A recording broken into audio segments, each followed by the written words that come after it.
Hello दोस्तों, स्वागत है आपका जॉब रास्ता ऑफिशियल यूट्यूब चैनल पे। तो आज इस वीडियो में बात करने जा रहे हैं northern eastern electric power corporation limited के द्वारा एक न्यू रिक्रूटमेंट निकाला गया है, जिसके बारे में हम इस वीडियो में बात करने वाले हैं। तो इस वीडियो में देखेंगे कौन कौन सी वैकेंसी निकाली गई है, क्या एक्सपीरियंस मांगा गया है, क्या क्वालिफिकेशन है और कब तक आप उसको अप्लाई कर सकते हैं, वो हम इस वीडियो में देखने वाले हैं। तो उसके लिए आपको इसकी ऑफिशियल वेबसाइट पर आपको इसकी जानकारी मिल जाएगी, या वीडियो डिस्क्रिप्शन में आपको जॉब रास्ता का लिंक मिल जाएगा, वहां पर भी आपको इसकी जानकारी देखने को मिल जाएगी। जहां पर आपको NEEPC और रिक्रूटमेंट 2025 का नोटिफिकेशन मिलेगा, जो कि 37 पोस्टों के लिए निकाला गया है। तो यहाँ पर आपको इसके रिगार्डिंग जो भी इंफॉर्मेशन है वो आपको जॉब रास्ता पर देखने को मिल जाएगी। तो यहाँ से आप वो चेकआउट कर सकते हैं। जब नीचे आएंगे सिंपली तो आपको यहाँ पर उसका ऑफिशियल वेबसाइट का लिंक मिल जाएगा, ऑफिशियल नोटिस भी आपको देखने को मिलेगा और अप्लाई लिंक भी देखने को मिलेगा, जहाँ आपसे डायरेक्टली रजिस्टर कर पाएंगे इसको। ठीक है, तो अभी तक आपने हमारे चैनल को सब्सक्राइब नहीं किया तो सब्सक्राइब कर लीजिए, ताकि इस तरह की जो वीडियो आपके पास आती रहे। तो चलिए बस इसका ऑफिशियल नोटिस देख लेते हैं, उसमें क्या बताया गया है। तो दोस्तों, ये इसका ऑफिशियल नोटिस है, जो कि northern eastern electric power corporation limited के द्वारा निकाला गया है, जो कि एक गवर्नमेंट ऑफ इंडिया एंटरप्राइजेज है, जो कि एड्रेस आपका मेघालय का दिया हुआ है यहाँ पर। ठीक है, यहाँ पर कंपनी की प्रोफाइल दी हुई है, तो आप वो देख सकते हैं। बात करते हैं वैकेंसी की। तो सबसे पहले वैकेंसी आपकी एग्जीक्यूटिव ट्रेनिंग इलेक्ट्रिकल की E2 ग्रेड आपका रहेगा। ठीक है, सैलरी जो बताई गई है वो 50,000 से लेकर आपकी 1,60,000 बताई गई है। उसके बाद बात करें वैकेंसी की, कैटेगरी वाइज बताई गई है। जनरल की 9 वैकेंसी है, SC की 2 है, ST की 1 है, EWS की A है। टोटल आपकी 13 वैकेंसी दी हुई है, जिसमें आपकी UR और EWS के लिए 30 ईयर की एज है और SC ST के लिए आपकी 35 साल की एज है। तो ये आपको दी गई है। अपर एज की लिमिट कैलकुलेट की जा रही है 1/1/2025 से आपकी कैलकुलेट की जा रही है, तो वो आपको यहाँ बताया गया है। उसके बाद नीचे आएंगे तो सेकंड जॉब है आपकी एग्जीक्यूटिव ट्रेनिंग की फाइनेंस के अंदर, जिसका A ग्रेड है, E2 ग्रेड है। स्केल पे आपका वही 50,000 से लेकर 1,60,000 दिया गया है।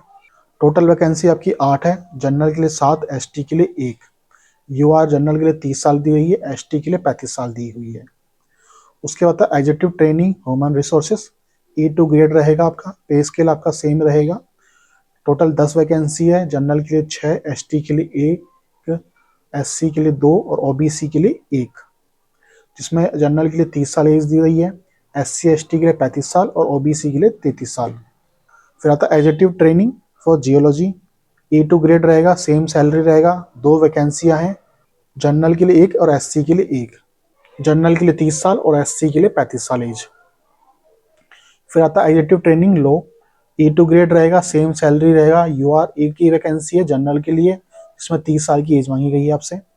फिर एग्जीक्यूटिव ट्रेनिंग IT क्या है, E2 ग्रेड रहेगा आपका, 2 वैकेंसी है, OBC के लिए 1, SC के लिए 1।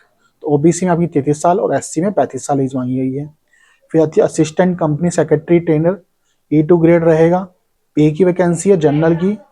उसके बाद अब जो जनरल है उसकी 30 साल एज दी गई है आपकी। फिर बात करते हैं क्वालिफिकेशन की। तो क्वालिफिकेशन है, यदि आप एग्जीक्यूटिव ट्रेनिंग इलेक्ट्रिकल के लिए भर रहे हैं तो उसमें आपसे फुल टाइम बैचलर डिग्री मांगा है for engineering of technology for aims BSc engineer या electric engineer from recognised university. ठीक है, तो यदि आप जनरल उससे आते हैं तो आपके 65% ऑफ होनी चाहिए। आप SC ST से तो 55% आपको मार्क वहाँ पर चाहिए आपको। यदि आप एग्जीक्यूटिव ट्रेनिंग फाइनेंस के लिए कर रहे हैं तो यहाँ पर आपको must have be pass final exam for CA, और साथ में candidate must have also have membership of certificate, तो ये भी आपको बताया गया है। यदि आप executive training for human resources के लिए कर रहे हैं तो यहाँ पर ग्रेजुएट मांगा का फुल टाइम MBA और post graduate degree diploma in personal administrator and industrial relationship, human resource development and human resource management for minimum 2 year duration. 65% आपसे मार्क्स मांगे गए हैं। SC ST है तो 55% मांगे गए हैं आपसे। एग्जीक्यूटिव ट्रेनिंग जियोलॉजी हो गया, इसमें आपसे फुल टाइम MSc मांगा गया है और MTech मांगा गया है। ठीक है, लेस देन 65% आपसे मांगे गए हैं। SC से हैं आप तो 55% आपसे मांगे गए हैं। फिर आपका असिस्टेंट कंपनी सेक्रेटरी हो गया, जिसमें आपसे ग्रेजुएट मांगा गया है, quality company secretary holding for member of institute of company secretary. ठीक है, तो वो आपसे बताया गया है। यदि आप एग्जीक्यूटिव ट्रेनिंग फॉर IT के लिए कर रहे हैं तो फुल टाइम आपसे BE BTech BSc इंजीनियर और MCA मांगा गया है। यहाँ पर भी आपसे 65% मांगा गया है, और आप SC से हैं तो 55% मांगा गया है आपसे। साथ में आपसे यहाँ बताया गया है जो कैंडिडेट अपियर क्वालिफाई होना चाहिए गेट 2024 की में, तो वो भी आपको यहाँ बताया गया है। फिर एजुकेटेड ट्रेनिंग फॉर लॉ हो गई, यहाँ पे आपसे ग्रेजुएट विद LLB मांगा गया है, 3 इयर्स का फुल टाइम कोर्स आपका होना चाहिए। यहाँ से आपके CLAT एग्जामिनेशन 2025 मांगा गया है आपसे। फिर आपका सैलरी आगे आगे यहाँ पे, तो सैलरी बताइए, जो सैलरी आपको PSK मिलेगा 50,000 से लेकर आपको 1,60,000 मिलेगा, प्लस आपका जो DA होगा, जो भी अलाउंस होता है, आपका HRA होता है, वो आपको सबको यहाँ पर देखने को मिल जाएगा। सिलेक्शन प्रोसेस क्या रहेगा आपका, तो आपकी जो इनकी ऑफिशियल वेबसाइट है उस पर आपको जाना है और अपना रजिस्ट्रेशन है वो करना है, ठीक है। साथ में जो एजुकेटिव ट्रेनिंग है इलेक्ट्रिकल के लिए, उनसे आपका गेट 2024 मांगा गया है, आपसे अपीयर होना चाहिए। एजुकेटिव ट्रेनिंग फाइनेंस है, उनसे आपका CA और CMA का मेंबरशिप का सर्टिफिकेट मांगा गया है। जो आपका एजुकेटिव ट्रेनिंग ह्यूमन रिसोर्सेस है, उनसे आपका UGC और NET का लेबर वेलफेयर या पर्सनल मैनेजमेंट है या लेबर एंड सोशल वेयर है, उनका मांगा गया है, या HRMA का 2024 का मांगा गया है। जो एजुकेटिव ट्रेनिंग IT है कैंडिडेट है, उनसे आपसे GATE 2024 and computer science information technology का सर्टिफिकेट मांगा गया है, तो आप वो यहाँ देख सकते हैं। साथ में एजुकेटिव ट्रेनिंग जायोलॉजी है, उनके लिए भी गेट 2024 मांगा गया है, और एजुकेटिव ट्रेनिंग लो है, उनके लिए CLAT examination 2025 for PG course मांगा गया है आपसे। जो मेरिट लिस्ट है वो आपकी गेट 2024 के आधार पे, या जो आपका CMS है या UGS है, जो भी आपके सर्टिफिकेट है उसके आधार पे आपकी जो मेरिट लिस्ट है वो निकाली जाएगी, उसके आधार पर आपको इंटरव्यू के लिए बुलाया जाएगा, तो वो आपको यहाँ बताया गया है।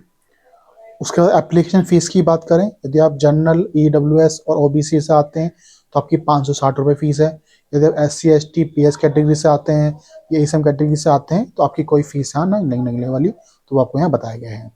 इम्पोर्टेंट डेट्स की बात करें तो आपका जो फॉर्म है 21/2/2024 से चालू हो चुका है, लास्ट से फॉर्म स्टार्ट हो चुका है, जिसकी लास्ट डेट है 13 मार्च 2025 है। तो जो भी कैंडिडेट्स में इंटरेस्टेड है वो 13 मार्च 2025 से पहले जाकर इसका फॉर्म है वो ऑनलाइन रजिस्ट्रेशन कर सकता है।